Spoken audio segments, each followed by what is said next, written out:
بازار بر درگه قشل لوی ورزه ساله بویا روگها گشتیارن قسطا باجر آکره دکن جبر کو فروشیارن وی بازاری بر همین فقیه نافخویی لدفروشن.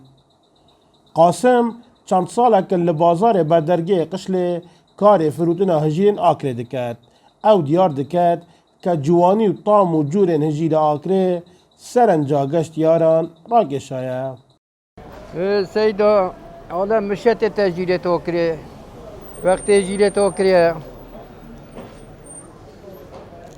حالا همه عردکی دعوا کرد کرد بو جیرا خاص بو جیرا جیرا دندرمش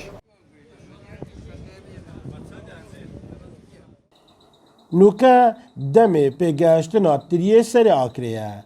اوی تریه جدا دگل تریین دورین دی داخوازی که زور لسر هیو روزانه به دهان کیلوین ویده نفروتن. تو تريه سريع أوكرا شيتنيا هندي تريه سريع أوكرا نوكي منطقة ديكا منطقة ديكا شو سري تريه ونيا بس تيف لو يستيرا هندي بالنسبة تريه سريع أوكرا تيف لو يطانكا هندي بخوي بعد سنومي گشتیار لزوربای باجرن هرمه دهنه بر درگه قشل بوکرینا هجیرو بر همه نافخوین آکره چونکه نابو دنگی آوه زور بلاف بویا.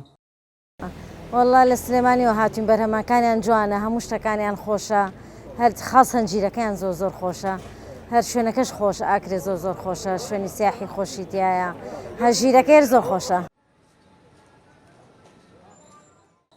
بر همه نافخوین آکره همه جورن پشتی پیگشتنا هجیر و تری ماوه که دی بیت دم هناروکن آکره و پیگشتنا وانو درست کرنا شبرمانا بناو دنگ آکره.